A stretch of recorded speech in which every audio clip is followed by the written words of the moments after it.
السلام علیکم ورحمۃ اللہ وبرکاتہ. امید کرتی ہوں آپ سب خیریت سے ہوں گے. اچھا جی، ہم لوگ واقعی اس پڑھ رہے تھے.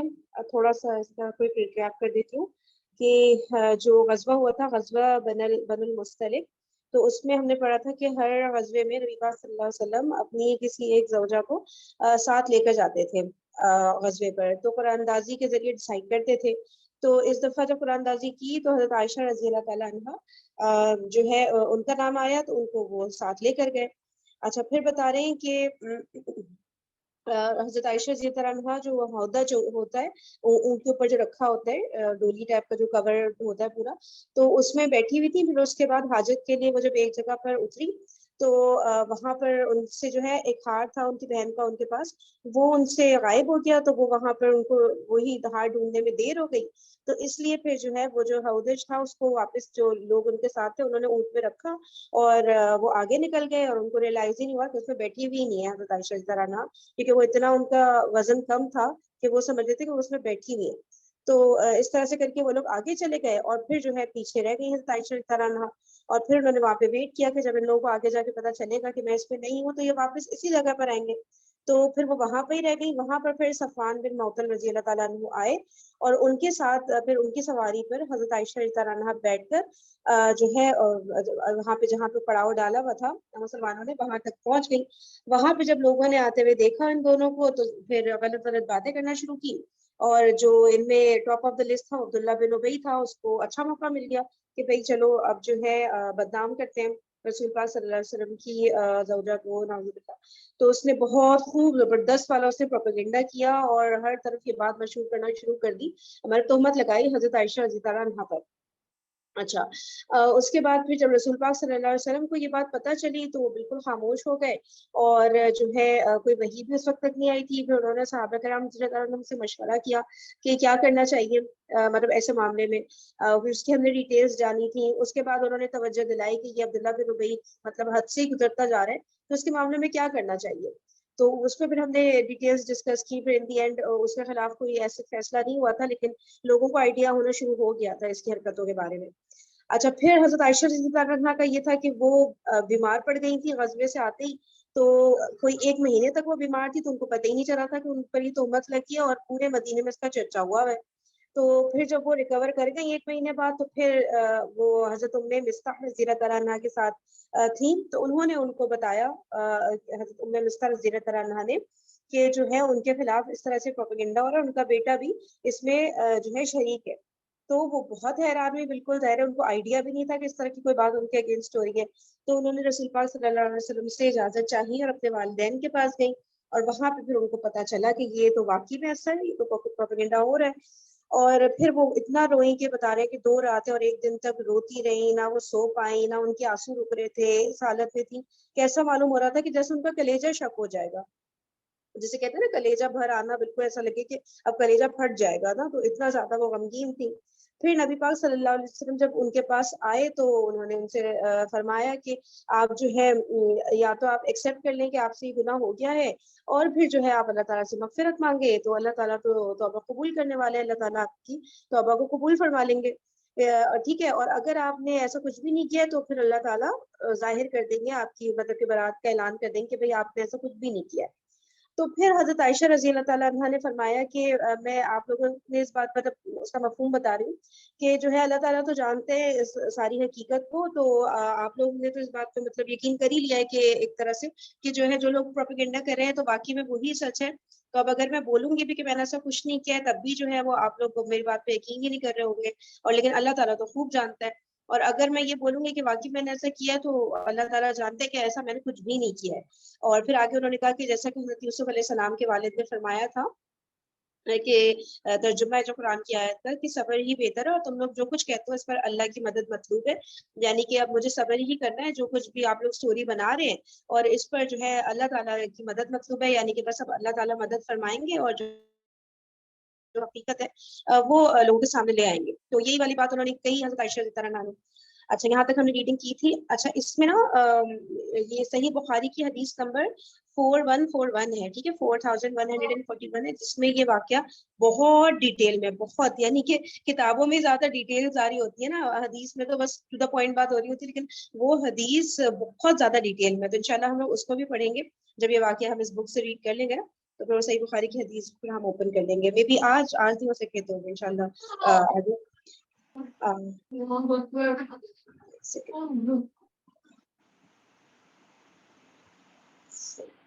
اچھا چلیں آگے ہم ریڈ کرتے ہیں. یہاں سے کوئی اگر ریڈ کرنا چاہے گا تو آپ انمیوٹ کر سکتے ہیں. اچھا یہاں سے ہے, یہ جو آیت کا ترجمہ ہے نا, اس کے آگے سے ریڈ کر رہی ہوں, صحیح ہے.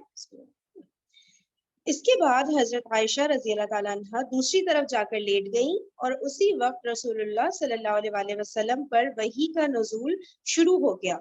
ٹھیک ہے نا, یہ کب ہوا؟ جب حضرت عائشہ رضی اللہ عنہ نے اپنے بارے میں کہہ دیا تھا کہ مطلب کہ وہ والی جو باتیں تھی نا کہ بھئی آپ تو میری بات پہ ویسا بھی یقین نہیں کریں گے, اور میں ایکسیپٹ کروں گی تو ایسا تو ہے ہی نہیں کہ مطلب میں نے ایسا کچھ کیا ہی نہیں ہے, اللہ تعالیٰ جانتے ہیں, تو بس اللہ تعالیٰ کی مدد مطلوب ہے کہ اللہ تعالیٰ آپ لوگوں پر ظاہر کریں.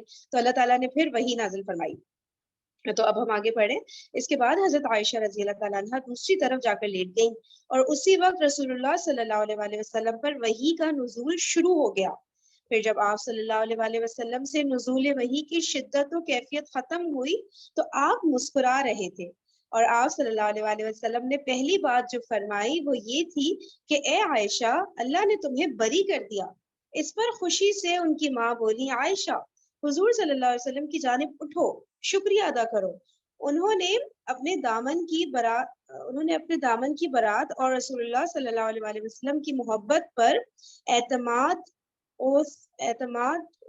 وثوق کے سبب قدرے ناز کے انداز میں کہا, واللہ میں تو ان کی طرف نہ اٹھوں گی اور صرف اللہ کی حمد کروں گی.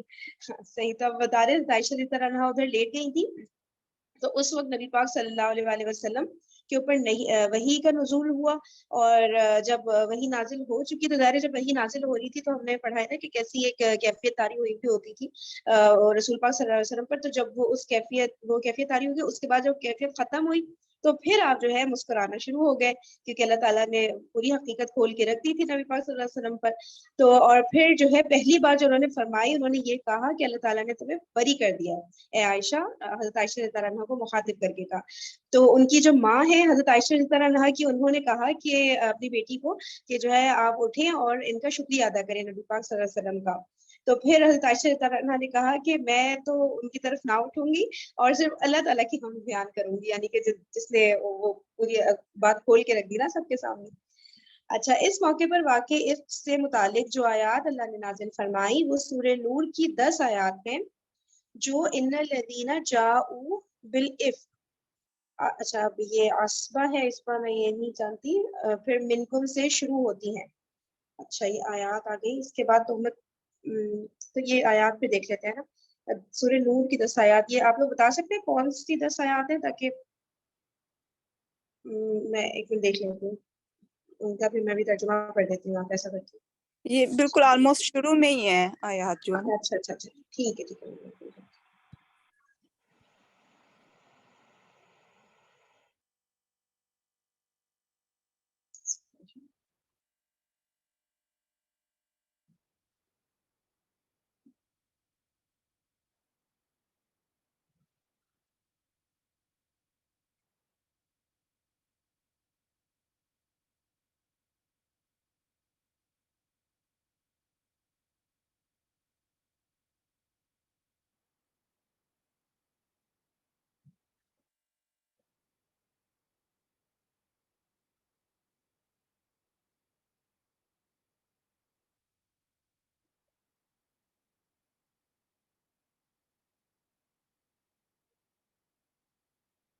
یہ آ گئی آیت نمبر 11 سے. ٹھیک ہے. اچھا بسم اللہ الرحمن الرحیم. اچھا جو لوگ یہ بہت بڑا بہتان باندھ لائے ہیں. اچھا یہاں سے ہے یا تھوڑا سا پیچھے سے؟ ادھر سے 11 سے ہے, 11 to 20 ہے. 11 سے ہے. اچھا ٹھیک ہے. جو لوگ یہ بہت بڑا بہتان باندھ لائے ہیں یہ بھی تم میں سے ہی ایک گروہ ہے, تم اسے اپنے لیے برا نہ سمجھو بلکہ یہ تو تمہارے حق میں بہتر ہے. ہاں ان میں سے ہر ایک شخص پر اتنا گناہ ہے جتنا اس نے کمایا ہے, اور ان میں سے جس نے اس کے بہت بڑے حصے کو سر انجام دیا ہے اس کے لیے عذاب بھی بہت ہی بڑا ہے. ٹھیک ہے, اس کا ترجمہ پڑھ لیتے ہیں پورا, تفصیل تو کافی ڈیٹیل ہو جائے گی. اچھا, اسے سنتے ہی مومن مردوں عورتوں نے اپنے حق میں نیک گمانی کیوں نہ کی اور کیوں نہ کہہ دیا کہ یہ تو کھلم کھلا سری بہتان ہے. اللہ, دیکھیں دوبارہ اس کو غور سے پڑھتے ہیں. اسے سنتے ہی, یعنی جو بہتان لگایا گیا تھا, اسے سنتے ہی مومن مردوں عورتوں نے اپنے حق میں نیک گمانی کیوں نہ کی اور کیوں نہ کہہ دیا کہ یہ تو کھلم کھلا سری بہتان ہے. بالکل یہ ہم پہ بھی کتنا اپلائی ہوتا ہے نا, کہ کسی کے بارے میں کچھ بھی سن لیا تو گمان اچھا رکھنا ہے, یہ نہیں کہ بس فوراً شروع ہو گئے اور مزید ان کا ساتھ دے رہے ہیں جو غلط غلط باتیں کر رہے ہیں. اچھا, پھر آیا کہ وہ اس پر 4 گواہ کیوں نہ لائے, اور جب گواہ نہیں لائے تو یہ بہتان باز لوگ یقیناً اللہ کے نزدیک محض جھوٹے ہیں. اگر اللہ تعالیٰ کا فضل و کرم تم پر دنیا اور آخرت میں نہ ہوتا تو یقیناً تم نے جس بات کے چرچے شروع کر رکھے تھے اس بارے میں تمہیں بہت بڑا عذاب پہنچتا. جبکہ تم اسے اپنی زبانوں سے نقل در نقل کرنے لگے اور اپنے منہ سے وہ بات نکالنے لگے جس کی تمہیں مطلق خبر نہ تھی. گو تم اسے ہلکی بات سمجھتے رہے لیکن اللہ تعالیٰ کے نزدیک وہ بہت بڑی بات تھی. تم نے ایسی بات کو سنتے ہی کیوں نہ کہہ دیا کہ ہمیں ایسی بات منہ سے نکالنی بھی لائق نہیں. یا اللہ تو پاک ہے, یہ تو بہت بڑا بہتان ہے اور تہمت ہے. بالکل ہمیں یہ دیکھیں, یہ ورڈز ہمیں بالکل یاد رکھنے چاہیے جب بھی ہمارے سامنے بھی کوئی اس طرح کی غلط بات کسی کے بارے میں کہے. تو دوبارہ پڑھتی ہوں آیت نمبر 16 کو. تم نے ایسی بات کو سنتے ہی کیوں نہ کہہ دیا کہ ہمیں ایسی بات منہ سے نکالنی بھی لائق نہیں. یا اللہ تو پاک ہے, یہ تو بہت بڑا بہتان ہے اور تہمت ہے. اتنی گٹس ہونے چاہیے کہ انسان آگے سے نا بول سکے اگلے کو. اللہ تعالیٰ تمہیں نصیحت کرتا ہے کہ پھر کبھی بھی ایسا کام نہ کرنا اگر تم سچے مومن ہو.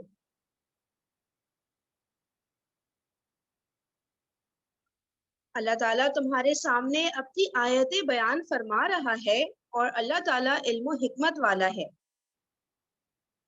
جو لوگ مسلمانوں میں بے حیائی پھیلانے کے آرزومند رہتے ہیں ان کے لیے دنیا اور آخرت میں دردناک عذاب ہے. اللہ سب کچھ جانتا ہے اور تم کچھ بھی نہیں جانتے. اگر تم اللہ تعالیٰ کا فضل اور اس کی رحمت اگر تم پر اللہ تعالیٰ کا فضل اور اس کی رحمت نہ ہوتی اور یہ بھی کہ اللہ تعالیٰ بڑی شفقت رکھنے والا مہربان ہے تو تم پر عذاب اتر جاتا. اے ایمان والو, شیطان کے قدم بقدم نہ چلو. جو شخص شیطانی قدموں کی پیروی کرے تو وہ تو بے حیائی اور برے کاموں کا ہی حکم کرے گا.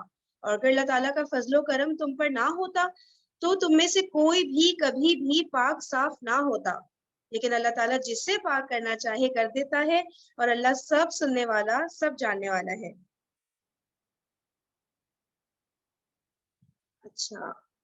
اچھا یہ وہ یہاں پہ وہ والی آیت آ رہی ہے نا عائشہ میں حال سے, وہ جو حضرت ابوبکر رضی اللہ عنہ والی تھی کہ ایک میں ریڈ کرتی ہوں پھر اس کو دیکھتے ہیں. تم میں سے جو بزرگی اور کشادگی والے ہیں انہیں اپنے قرابت داروں اور مسکینوں اور مہاجروں کو فی سبیل اللہ دینے سے قسم نہ کھا لینی چاہیے بلکہ معاف کر دینا اور درگزر کر لینا چاہیے. کیا تم نہیں چاہتے کہ اللہ تعالیٰ تمہارے قصور معاف فرما دے؟ اللہ قصوروں کو معاف فرمانے والا مہربان ہے نا. یہی ہے نا وہ حضرت ابوبکر جی رضی اللہ بالکل, عنہ. جی بالکل, یہ وہی آیت ہے. جی اس کا ایک سیکنڈ, یہ تو بہت زیادہ امپورٹنٹ ہے بھائی ہم لوگ کے لیے. ایک منٹ اس کی ڈیٹیل میں اس کی تفسیر پڑھ لیتے ہیں کیونکہ بہت زیادہ نا ہم لوگ کو ہوتا ہے نا کہ جب مطلب اگر کوئی شخص مطلب اتنا اچھا انسان نہیں ہے, غلط حرکتیں کر رہا ہے کچھ, تو بس ہم پھر اس کی مدد کرنا روک دیں. ہمارے یہ کرائٹیریا ہم رکھ رہے ہوتے ہیں اس طرح کہ بھائی اگر وہ میرا کچھ کام کر رہے تب میں ٹھیک ہے اس کو صدقہ خیرات دوں گی, اگر اس نے مطلب مجھ سے کوئی غلط چیز کر دی تو بس میں اس کو صدقہ خیرات روک دوں گی, میں تو اس کی مدد نہیں کروں. جیسے فار ایگزامپل ہماری جو میڈز ہوتی ہیں ہم لوگ انہیں ہیلپ کر رہے ہوتے ہیں, ٹھیک ہے نا, سیلری تو الگ چیز ہوتی ہے, اس کے علاوہ بھی ان پہ ہیلپ کر رہے ہوتے ہیں کہ بھائی غریب لوگ ہیں مشکل سے زندگی گزار رہے ہیں, تو تھوڑا اوپر سے بھی انسان ان کی ہیلپ کر دے. لیکن اب وہ کام چھوڑ کر چلی گئی, کوئی ہماری تلخ کلامی ہو گئی آپس میں کسی بھی وجہ سے, تو پھر ہمیں فوراً لگتا ہے کہ نہیں بس اب جو ہماری نئی میڈ ہے ہم اس کا ہیلپ کریں گے, اس کا نہیں کریں گے نا, کیونکہ یہ تو ایسے ایسے کر کے گئی تھی نا.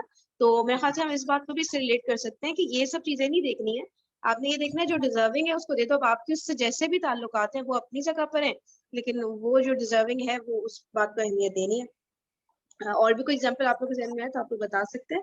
اچھا اب اس کا میں یہ پڑھتی ہوں اس آیت کی تفسیر. حضرت عائشہ رضی اللہ تعالیٰ عنہ فرماتی ہے کہ مذکورہ بالا آیتوں میں جب اللہ تعالیٰ نے میری برات نازل فرما دی تو حضرت ابو بکر رضی اللہ تعالیٰ عنہ نے قسم کھا لی کہ وہ آئندہ کے لیے مستح بن اساسہ کی مدد سے ہاتھ کھینچ لیں گے. ابھی بات ہو رہی تھی نا مستح رضی اللہ تعالیٰ عنہ کی, وہ یعنی کہ مدر ہے مستح بن اساسہ. یہ بیٹے کا نام ہے, ہاں بیٹے کا نام ہے صحیح, یہ بیٹے کا نام ہو گیا اور وہ مستح تھی, ٹھیک ہے نا. تو انہوں نے اپنے انہی کے ساتھ ہی نا عائشہ رضی اللہ عنہا جو انہوں نے اپنے بیٹے کو بددعا دی تھی. تو جو ہے پھر وہ بتا رہے ہیں کہ ان کے بارے میں یہ آ رہا ہے کہ ابو بکر رضی اللہ عنہ نے قسم کھا لی کہ وہ آئندہ کے لیے مستح بن اساسہ کی مدد سے ہاتھ کھینچے, یعنی کہ وہ ریگولرلی ان کی مدد کر رہے تھے, ٹھیک ہے. تو انہوں نے کہا کہ بس اس سے میں ہاتھ کھینچ لیتا ہوں. ظاہر چھوٹی بات تو نہیں تھی نا, ان کی بیٹی کے اوپر تہمت لگا رہے تھے. اچھا, کیونکہ انہوں نے نہ رشتہ داری کا کوئی لحاظ کیا, کس نے, مستح بن اساسہ کی بات ہو رہی ہے کہ انہوں نے نہ رشتہ داری کا کوئی لحاظ کیا اور نہ ان احسانات ہی کی کچھ شرم کی جو وہ ساری عمر ان پر اور ان کے خاندان پر کرتے رہے تھے. سوچے ساری عمر حضرت ابو بکر رضی اللہ عنہ ان پر, ان کے خاندان پر مطلب ان کی مدد کر رہے تھے. تو پھر بتا رہے کہ انہوں نے ان دونوں باتوں کا کوئی خیال نہیں کیا, نہ رشتہ داری کا نہ اس چیز کا کہ کتنے احسانات کیے ہیں ان پر ابو بکر رضی اللہ عنہ نے. وہ چونکہ اپنے خاندان کے آدمی تھے نا, غریب خاندان والے, جیسے پور ریلیٹیو ہوتے ہیں نا, تو ان کی حضرت ابو مدد بکر کی کے جاتی خاندان. ہے. اچھا جی, تو پھر اس لیے ان کو زیادہ افسوس ہوا کہ چلو غیر لوگ کریں تو کریں, یہ تو اپنے خاندان کے ہونے کے باوجود اور غریب بھی اتنے تھے کہ ان کی زمانے سے وہ مدد کرتے آ رہے تھے. تو انہوں نے کہا یہ بھی انہی لوگوں کے ساتھ مل گئے اور انہوں نے بھی بہتان تراشی شروع کر دی. تو پھر اور انہوں نے قسم کھا لی کہ ہم ان کو نہیں دیں گے پیسے. اور خاندان تو میرے خیال سے اور قریبی چیز ہوگی نا. اس کے بعد نیکسٹ لیول پہ جو قبیلہ, جو قبیلی حمیت کی ہم بات کر رہے ہوتے ہیں کہ کتنا زیادہ اس وقت تھا کہ میرے قبیلے کا شخص کوئی غلط بھی ہے تب بھی میں اس کا ساتھ دوں گی اور اس کی برائیوں کو چھپاؤں گی. اور یہاں تو اپنے خاندان کے ہی ہیں اور وہ بھی اس طرح سے کر رہے ہیں, وہ بھی ایک خاتون کے اوپر, اور وہ بھی نبی پاک صلی اللہ علیہ وسلم کی مطلب زوجہ کے اوپر. تو کتنا مطلب کیا سما ہوگا, کتنی تکلیف ہوئی ہوگی ان کو یہ ساری باتیں دیکھتے ہوئے نا. تو اچھا آگے بڑھتے ہیں. کیونکہ انہوں نے نہ رشتہ داری کا کوئی لحاظ کیا اور نہ ان احسانات ہی کی کچھ شرم کی جو وہ ساری عمر ان پر اور ان کے خاندان پر کرتے رہے تھے. اس پر یہ آیت نازل ہوئی اور اس کو سنتے ہی حضرت ابو بکر رضی اللہ تعالیٰ عنہ نے فوراً کہا. اچھا اب اس پہ اعراب نہیں ہے نا, تو میں شاید کچھ غلط نہ ریڈ کر لوں, اس لیے میں ڈائریکٹ ترجمہ ریڈ کرتی ہوں. واللہ ضرور ہم چاہتے ہیں کہ اے ہمارے رب تو ہماری خطائیں معاف فرمائے. چنانچہ آپ نے پھر مستح کی مدد شروع کر دی. مستح کی مدد شروع کر دی اور پہلے سے زیادہ ان پر احسان کرنے لگے. دیکھیں آیت سنی اور فوراً انہوں نے دوبارہ مدد شروع کر دی. ہم لوگ کی طرح نہیں کہ آیت سن کے اب ہم سوچیں گے, اب ہم آس پاس کا ماحول دیکھیں گے, اب ہم کر پائیں گے کہ نہیں کر پائیں گے, لوگوں کا کتنا پریشر ہے مجھ پہ نہیں ہے, کتنی باتیں سوچ کے اور پھر اتنا سوچنے میں ہم پھر اس آیت کو امپورٹنس ہی نہیں دے رہے ہوتے, جبکہ وہ اللہ کا کلام ہے. جانتے ہیں ہم لوگ کہ بس ہم نے سننا ہے اور فوراً عمل کرنا شروع کر دینا ہے. تو پھر کہہ رہے کہ شما پلیز آپ وہ کر سکتی ہیں میوٹ, کیونکہ وہ کچھ بیک گراؤنڈ نوائز آ رہا ہے. جب آپ کچھ کہنا چاہ رہی ہو نا تب انمیوٹ کر لیے گا, کچھ جیسے نا نوائز آ رہا تھا آپ کے اس سے. اچھا پھر کہہ رہے ہیں کہ اللہ ہی ضرور ہم چاہتے ہیں کہ اے ہمارے رب تو ہماری خطائیں معاف فرمائے. چنانچہ آپ نے پھر مستح کی مدد شروع کر دی اور پہلے سے زیادہ ان پر احسان کرنے لگے. حضرت عبداللہ بن عباس رضی اللہ تعالیٰ عنہ کی روایت ہے کہ یہ قسم حضرت ابو بکر رضی اللہ تعالیٰ عنہ کے علاوہ بعض اور صحابہ نے بھی کھا لی تھی کہ جن لوگوں نے اس بہتان میں حصہ لیا ہے ان کی وہ کوئی مدد نہ کریں گے.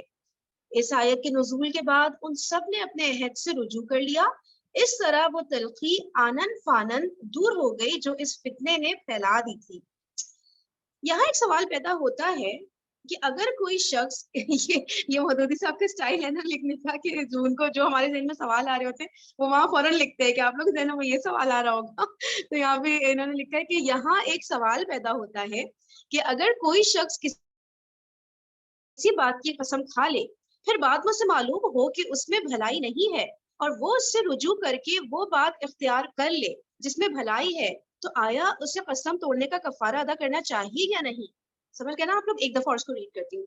یہاں ایک سوال پیدا ہوتا ہے کہ اگر کوئی شخص کسی بات کی قسم کھا لے پھر بعد میں اسے معلوم ہو کہ اس میں بھلائی نہیں ہے اور وہ اس سے رجوع کر کے وہ بات اختیار کر لے جس میں بھلائی ہے، تو آیا اسے قسم توڑنے کا کفارہ ادا کرنا چاہیے یا نہیں؟ فقہا کا ایک گروہ کہتا ہے کہ بھلائی کو اختیار کر لینا ہی قسم کا کفارہ ہے، اس کے سوا کسی اور کفارے کی ضرورت نہیں. یہ لوگ اس آیت سے استدلال کرتے ہیں کہ اللہ تعالیٰ نے حضرت ابو بکر رضی اللہ تعالیٰ عنہ کو قسم توڑ دینے کا حکم دیا اور کفارہ ادا کرنے کی ہدایت نہیں فرمائی. اس کے علاوہ نبی صلی اللہ علیہ وآلہ وسلم کے اس ارشاد کو بھی وہ دلیل میں پیش کرتے ہیں کہ، ترجمہ پڑھتی ہوں، جو شخص کسی بات کی قسم کھا لے پھر اسے معلوم ہو کہ دوسری بات اس سے بہتر ہے تو اسے وہی بات کرنی چاہیے جو بہتر ہے، اور یہ بہتر بات کو اختیار کر لینا ہی اس کا کفارہ ہے. دوسرا گروہ کہتا ہے کہ قسم توڑنے کے لیے اللہ تعالیٰ قرآن مجید میں ایک صاف اور مطلق حکم فرما چکا ہے. سورہ بقرہ آیت نمبر 225 میں اور سورہ مائدہ آیت نمبر 89 میں، جس آیت نے نہ تو منسوخ جسے اس آیت نے نہ تو منسوخ ہی کیا ہے اور نہ صاف الفاظ میں اس کے اندر کوئی ترمیم ہی کی ہے، اس لیے وہ حکم اپنی جگہ باقی ہے. اللہ تعالیٰ نے یہاں حضرت ابو بکر رضی اللہ تعالیٰ عنہ کو قسم توڑ دینے کے لیے تو ضرور فرمایا ہے، مگر یہ نہیں فرمایا کہ تم پر کوئی کفارہ واجب نہیں ہے. اچھا، رہا نبی صلی اللہ علیہ وآلہ وسلم کا ارشاد، تو اس کا مطلب صرف یہ ہے کہ ایک غلط یا نامناسب بات کی قسم کھا لینے سے جو گناہ ہوتا ہے وہ مناسب بات اختیار کر لینے سے دھل جاتا ہے. اس ارشاد کا مقصد کفارہ قسم کو ساقط کر دینا نہیں ہے، چنانچہ دوسری حدیث اس کی توضیح کر دیتی ہے جس میں حضور صلی اللہ علیہ وآلہ وسلم نے فرمایا ہے، جس نے کسی بات کی قسم کھا لی ہو پھر اسے معلوم ہو کہ کسی بات کی قسم کھا لی ہو جس نے کسی بات کی قسم کھا لی ہو پھر اسے معلوم ہو کہ دوسری بات اس سے بہتر ہے، اسے چاہیے کہ وہی بات کرے جو بہتر ہے اور اپنی قسم کا کفارہ ادا کر دے.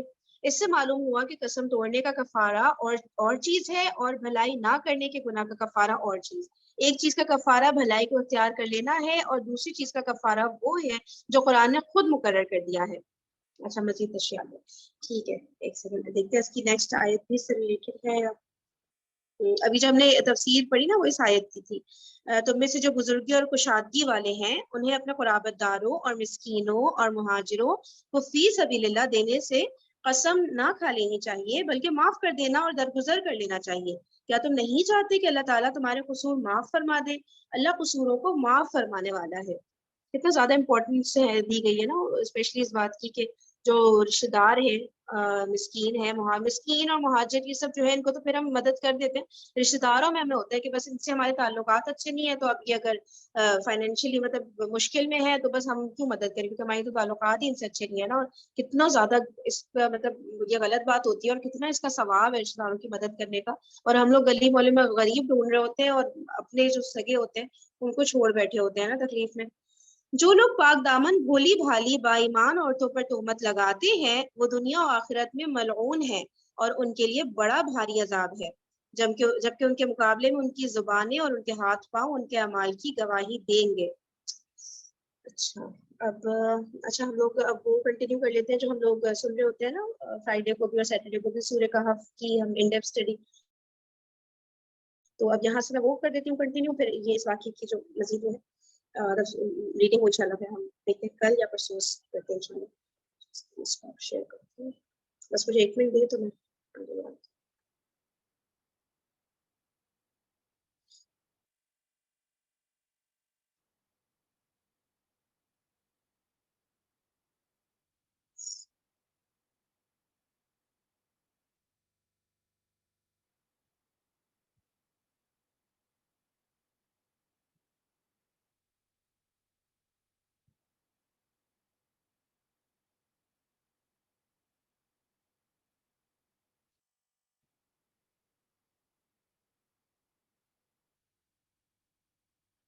Oh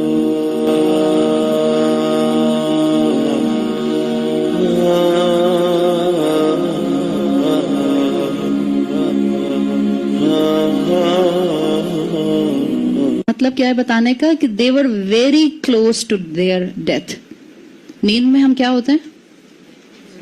اللہ کے رسول صلی اللہ علیہ وسلم کی حدیث کا مفہوم آتا ہے. اس کا مطلب یہ نہیں کہ وہ فزیکلی مر چکے تھے, بیکاز مفسرین کا بہت ہی لاجیکل جواب ہے. وہ کہتے ہیں کہ وہ فزیکلی ڈیتھ ہو چکی ہوتی تو ڈیکمپوز ہونا شروع ہو جاتا ہے, بٹ وہ ڈیکمپوز نہیں ہوئے اتنے سال تک, وہ دوبارہ اٹھے. سو they were in a deep sleep.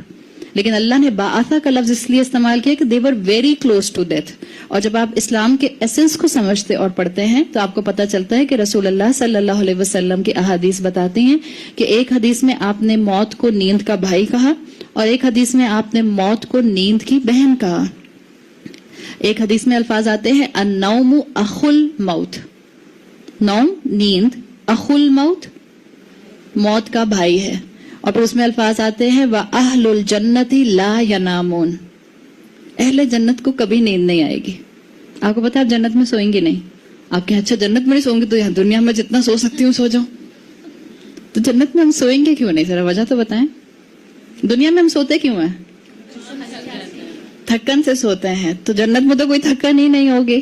So it's a full party time, دن رات پارٹی ٹائم. بہت شوق ہے نا ہمارے بچوں کو رات میں پارٹی کرنے کا, سلیپ اوورز کرنے کا. اماں کہیں بیٹا دن گزار کے آ جاؤ, نہیں سلیپ اوور کرنے دیں. بھئی تم رات میں سو گی تو جا کے, سوتے تھوڑی ہیں رات میں پھر ہم جب سلیپ اوورز کرتے ہیں. تو آپ کو جو بھی سلیپ اوورز کر لیں آپ جنت میں کھینچے گا. فل فلیج پارٹی ٹائم جنت. اللہ کے رسول نے کہا کہ جنتی جو ہوں گے اہل الجنتی لا ینامون, جنتی جو ہیں وہ سوئیں گے نہیں.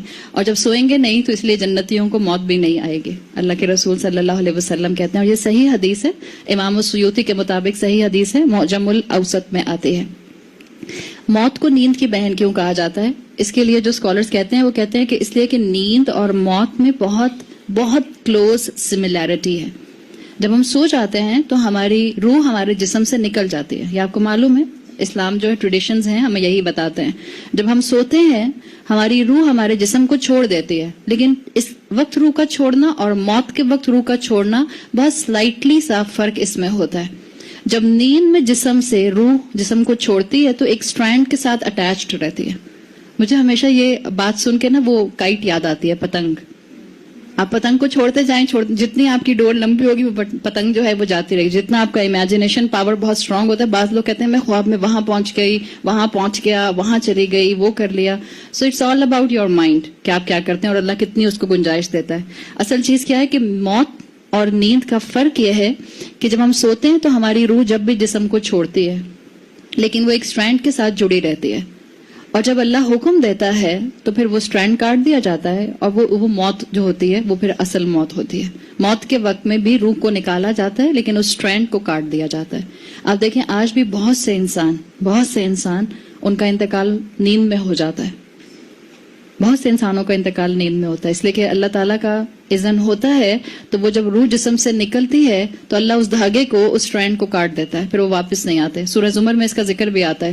سورہ زمر کی آیت نمبر 42 میں آتا ہے اللہ یتوفی الانفس حین موتها والتی لم تمت فی منامها.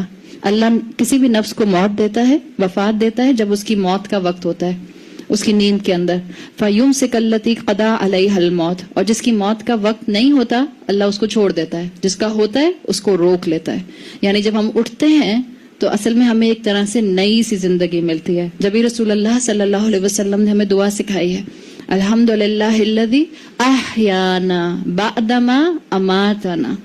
ہم اللہ کا شکر ادا کرتے ہیں اس زندگی کے اوپر جو اللہ نے ہمیں بخشی موت کے بعد. بعدما اماتنا, ہماری موت کے بعد اللہ نے ہمیں زندگی بخشی. تو یہاں پر بھی اصل میں جو لفظ بعثا آیا ہے یہ گہری نیند سلانے کے لیے آیا ہے. ثم بعثناہم, پھر ہم نے ان کو گہری نیند سلا دیا.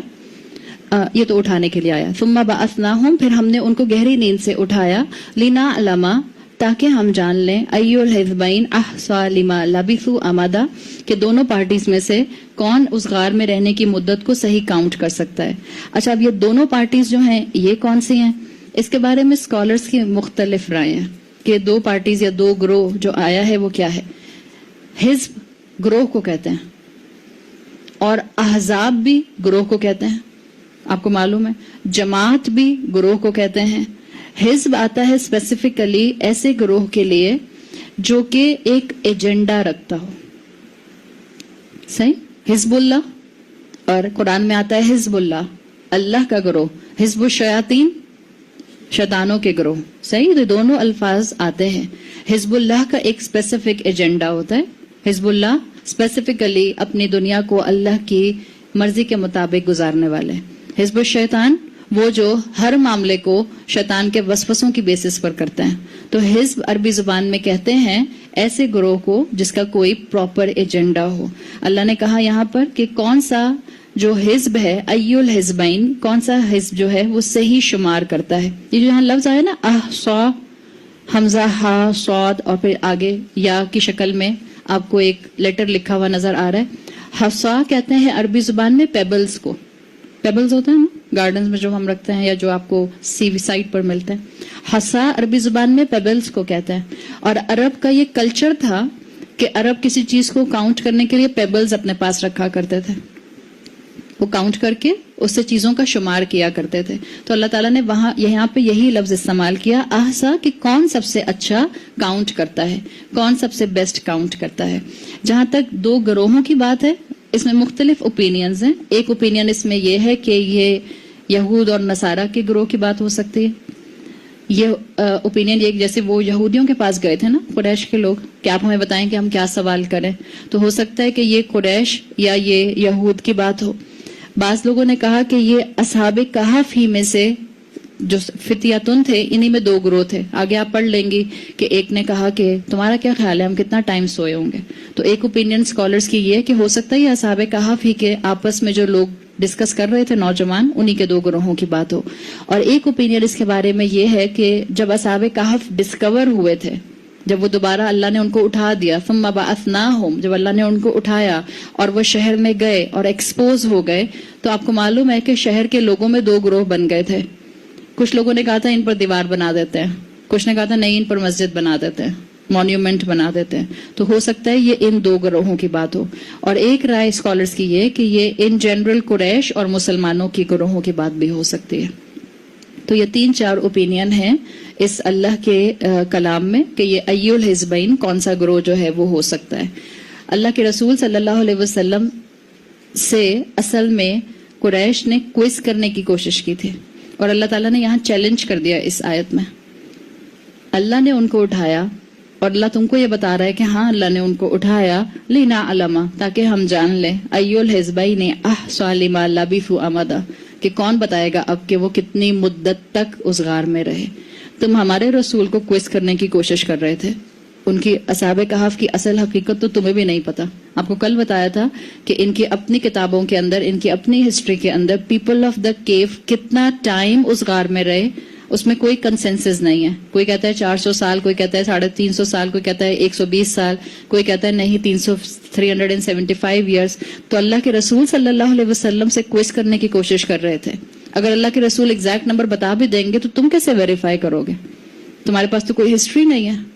تو یہ اللہ کی طرف سے ایک طرح سے ایک چیلنج آیا ہے ان کے لیے کہ اصل حقیقت کون جانتا ہے, بس اللہ جانتا ہے. آگے آیت نمبر 13 آ رہی ہے. تو یہ 3 سٹیپ ہو گئے. اللہ نے غار میں ان کو بھیجا, پروٹیکشن دی, اللہ نے ان کو سلا دیا, اور اس کے بعد اللہ نے ان کو دوبارہ سے اٹھایا. آیت نمبر 13 اصل میں اس کہانی کا مقصد بتا رہی ہے. نحن نقص علیک نبأہم بالحق, نحن ہم, نقص ہم بیان کر رہے ہیں, علیک آپ کے لیے, نبأہم بالحق ان کی کہانی بالکل حق کے ساتھ. آپ نے پڑھا تھا نا, پیچھے آیا تھا انا جعلنا ما علی الارض زینت اللہ, آیا تھا نا پیچھے. جیسے وہاں انا جعلنا آیا تھا, میں نے آپ سے کہا تھا ترجمہ کریں تو بنتا ہے انا, بے شک ہم, جعلنا ہم نے بنایا, اور وہ ایمفسس کے لیے تھا. بالکل یہاں پر بھی یہی کانسیپٹ ہے. نحنو ہم نے, نقصو یا ہم, نحنو ہم, نقصو ہم بیان کرتے ہیں. تو یہ ایمفسس ہے کہ اللہ بتا سکتا ہے اصل حقیقت کیا ہے. اللہ بتا سکتا ہے کہ اصل میں یہ لوگ جو تھے ان کے نمبر کیا تھے, ان کا ٹائم کیا تھا, ان کی تفصیل کیا تھی, ان کی ریئل ڈیٹیل کیا تھی. جو لوگ کہانی نیریٹ کرتے ہیں وہ حق نہیں ہو سکتی, جو اللہ کہانی نیریٹ کرتا ہے وہ حق ہے. اور یہ جو آیا ہے نبأہم بالحق, کہ ہم حق کے ساتھ ان کی کہانی کو بتائیں, اس میں 3 چیزیں آتی ہیں. حق میں جب کسی کہانی کو حق کے ساتھ ڈسکرائب کیا جاتا ہے تو اس میں 3 چیزیں آتی ہیں.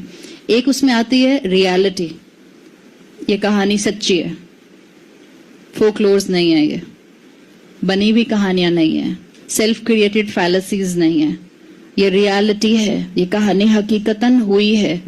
دوسرا اس میں آتا ہے کہ حق کے ساتھ بتانے میں کہ اللہ اس کو ایکوریٹلی بتائے گا، سٹیپ بائی سٹیپ بتائے گا. اور حق کے ساتھ بتانے میں تیسری چیز آتی ہے کہ اللہ کہانی فار دا سیک آف کہانی نہیں سنا رہا، اللہ کہانی مقصد کے لیے بتا رہا ہے. ہر سٹیپ پر پڑھنے والے کے لیے اور سننے والے کے لیے اس میں ایک عمل کے لیے کوئی نہ کوئی انڈیکیٹر موجود ہے. یہ چیز ہے جس کو یہاں پر مینشن کیا گیا ہے. اللہ ایڈیشن سبٹریکشن کے بغیر بتاتا ہے اور اللہ انٹرٹینمنٹ کے لیے نہیں بتاتا، اللہ ریئل پرپس کے لیے بتاتا ہے. تو اللہ تعالیٰ نے یہاں پر مینشن کر دیا کہ اللہ نے ان کو کس مقصد کے لیے جو تھا اس پروسیس سے گزارا. یہ ہے قرآن کا نظم جو آپ کے سامنے جو ہے بہترین طریقے سے آیا کہ ان 4 آیتوں میں کہانی پلس لیسن کہ کیوں بیان کی، اس کا مقصد ہے. اللہ نے کہا تھا کہ مقصد کو یاد رکھنا، اس کو بتایا گیا ہے. جو آیت نمبر 11 آئی آپ کے سامنے آئی، اس میں یہی تھا نا کہ اللہ تعالیٰ نے ان کو سلا دیا اور اب سلانے کے بعد اللہ نے ان کو دوبارہ اٹھایا. تو اللہ تعالیٰ نے یہ جو فارمیٹ رکھا ہے اس آیت کے بعد، آیت نمبر 13 کے بعد آیت نمبر 10 کی تفسیر آپ کو ملے گی آیت نمبر 14 سے 16 میں. آیت نمبر 11 کی تفسیر ایکسپلینیشن آپ کو ملے گی آیت نمبر 17 اور 18 میں. آیت نمبر 12 کی تفسیر آپ کو ملے گی 19 سے 21 میں. اور جو آیت نمبر 13 ہے نحن نقص علیک نبأہم بالحق، اس کو اللہ تعالیٰ اور ڈیفائن کریں گے آیت نمبر 22 سے 26 میں. تو یہ قرآن کا آپ امیزنگ آرگنائزیشن سٹائل دیکھیں کہ جس سیکوینس میں بلٹ پوائنٹس آئے اسی سیکوینس میں آگے اللہ تعالیٰ جو ہیں اس کی ایکسپلینیشن دے دیں گے. اور قرآن جب اتارا گیا ہے، نازل کیا گیا ہے، تو ریٹن ٹیبلٹس میں نہیں اتارا گیا. قرآن اللہ کا کلام ہے. آپ اور میں نوٹس بھی بناتے ہیں نا، تو ہمارے نوٹس میں بھی اتنا نظم اور آرگنائزیشن نہیں ہوتی، اسکیٹرڈ ہوتے ہیں. تو یہ قرآن اللہ کا کلام ہے، اس کو اپنے دل میں اتارے. جتنا یہ آپ کے دل میں اترے گا اتنی اللہ کی قدر جو ہے وہ آپ کے لیے بڑھتی جائے گی. تو اللہ نے آیت نمبر 13 میں فرمایا نحن نقص نبأہم بالحق انہم فتیۃ آمنوا بربہم وزدناہم ھدا. ہم ان کا قصہ بیان کر رہے ہیں حق کے ساتھ. انہم فتیۃ، یہ چند نوجوان تھے، اور آپ کو بتا دیا فتیتن آتا ہے 10 سے کم کے نمبر کے لیے، فتیتن آتا ہے ٹین ایج اور 20s کے لیے. یہ وہ تھے آمنوا بربہم، یہ اپنے رب پر ایمان لائے. تو اللہ نے بھی کیا کیا، وزدناہم ھدی، ہم نے ان کو ہدایت میں بڑھا دیا. ہم پڑھتے ہیں نا there is a cause and then there is a reaction. Cause and effect ہم پڑھتے ہیں نا، فزکس میں آپ لوگوں نے پڑھا ہوگا کاز اینڈ افیکٹ. اللہ تعالیٰ کے لیے انہوں نے کچھ کیا تو کیسے ہو سکتا تھا کہ اللہ ریٹرن میں ان کے لیے کچھ نہ کرتا. جب انہوں نے ایمان لا کر اللہ کو رب مانا تو اللہ تعالیٰ نے بھی ان کے لیے ہدایت کو بڑھا دیا. ہم احادیث میں کیا پڑھتے ہیں، آپ اللہ کی طرف 1 قدم آتے ہیں، اللہ آپ کی طرف 10 قدم آتا ہے. آپ اللہ کی طرف چل کر آتے ہیں، اللہ آپ کی طرف دوڑ کر آتا ہے. تو صرف کام کیا ہے کہ مجھے اپنا حصہ ڈالنا ہے. پہلا قدم مجھے اٹھانا پڑے گا، پہلی چیز، پہلی سیڑھی پہ چڑھنے کا قدم مجھے اٹھانا پڑے گا. بعض لوگ اس بات پر بہت کنفیوز ہوتے ہیں. وہ یہ کہتے ہیں کہ جب اللہ نے ہمارے نصیب میں جہنم ہی لکھی ہے تو پھر ہمیں ہدایت کیسے مل سکتی ہے. اور یہ عام طور پر لوگ کہتے ہیں کہ جو یہ کہہ رہا ہے اس سے پوچھیں کیا آپ نے اپنے نامہ اعمال کی کتاب دیکھی ہے؟ کیا آپ نے اپنی تقدیر لکھی ہوئی دیکھی ہے کہ آپ کو جہنم ملے گی؟ کبھی بھی کوئی انسان اس اپروچ کے ساتھ زندگی نہ گزارے کہ اللہ نے نہیں چاہا کہ مجھے ہدایت دے. اللہ جب تک ہدایت کا دروازہ نہیں کھولے گا جب تک کہ آپ نہیں چاہیں گے. ہدایت کا دروازہ دل کے اندر سے کھلتا ہے. Something has to be changed first in your heart. تبدیلی اندر سے آتی ہے تو باہر مینیفیسٹ کرتی ہے. جب میرا دل نہیں بدلے گا تو میرا عمل بھی نہیں بدل سکتا. آرٹیفیشلی کوئی اپنے اوپر ایمان کو امپوز نہیں کر سکتا. اللہ ہدایت کا دروازہ اس کے لیے کھولتا ہے جس کے دل میں اللہ سے ملنے کی اور اللہ کی محبت کی طلب جو ہے وہ پیدا ہو جاتی ہے. اور جو اللہ کے راستے میں بڑھتا ہے اللہ اس کے لیے اگلا قدم جو ہے وہ آسان کر دیتا ہے. آپ ہمیشہ یہ سنتی ہیں نا کہ آپ اللہ کے راستے پر چلنا شروع کرتے ہیں تو اللہ آپ کا اگلا قدم اور کام آسان کر دیتے ہیں. کیوں آسان کرتا ہے؟ ابھی آپ کو بتایا حدیث کا مفہوم کہ آپ اللہ کی طرف چل کر آتی ہیں تو اللہ آپ کی طرف دوڑ کر آتا ہے. اور جس کے قریب جتنا اللہ ہوگا اس کے کام بنیں گے یا سنوریں گے؟ اس کے کام بنیں گے. اس ایمان کے ساتھ اللہ کی طرف بڑھیں کہ اللہ آپ کے کاموں کو تھامنے والا بن جائے گا. جو دین کے کاموں میں لگ جاتا ہے اللہ اس کی دنیا بنانے میں لگ جاتا ہے. یہ حقیقت ہے. عمر بن عبدالعزیز کہا کرتے تھے کہ جو اللہ کے کاموں میں لگ جاتا ہے اللہ اس کے معاملات سنوارنے میں لگ جاتا ہے. صرف اس کے لیے کنوکشن چاہیے کہ آپ اپنی زندگی کے بہترین وقت کو، آپ اپنے بہترین پوٹینشیلز کو، آپ اپنی بہترین جوانی کے اوقات کو اور سالوں کو اللہ کے راستے میں لگانے والی بن جائیں. صرف ضرورت اس بات کی ہے. تو اللہ نے کہا کہ وہ ایمان لائے، آمنوا بربہم وزدناہم ھدی، اور ہم نے بھی ان کو ہدایت میں بڑھا دیا.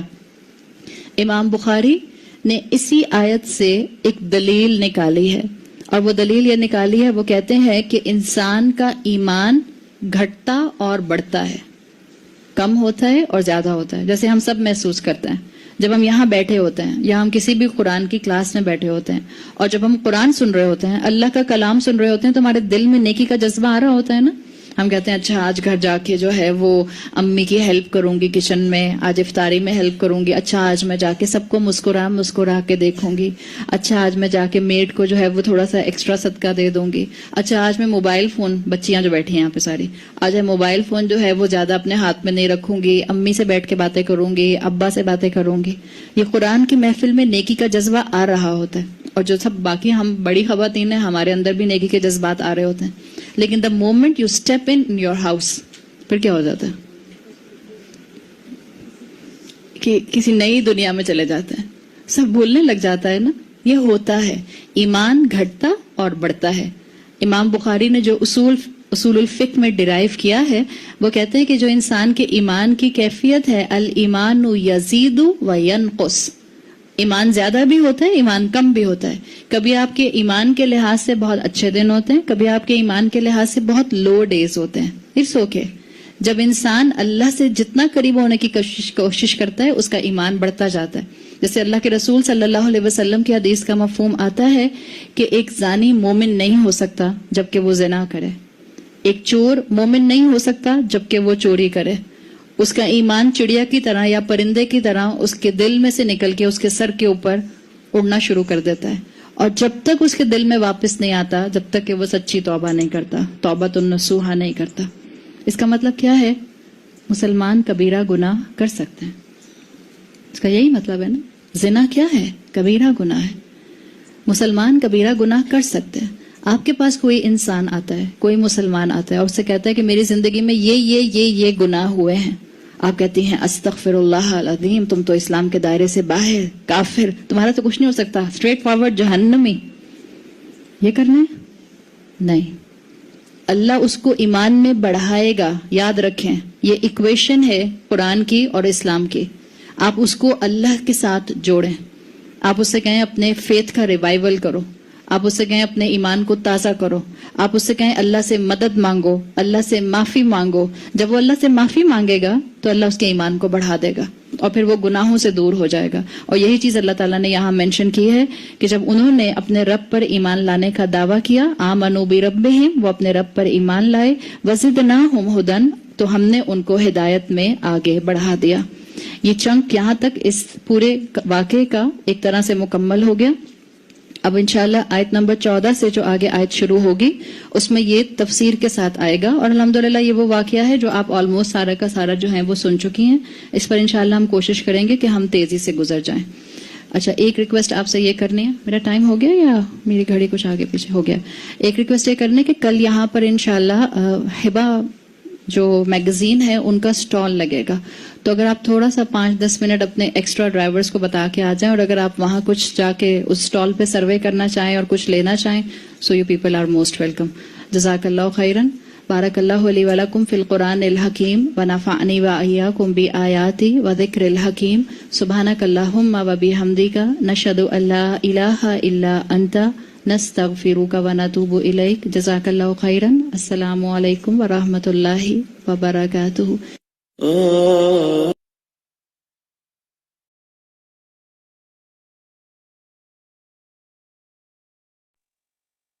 چلیے اوکے، جزاک اللہ خیرا کثیرا ایوری بڈی. انشاءاللہ پھر ملاقات ہوتی ہے. السلام علیکم ورحمۃ اللہ وبرکاتہ.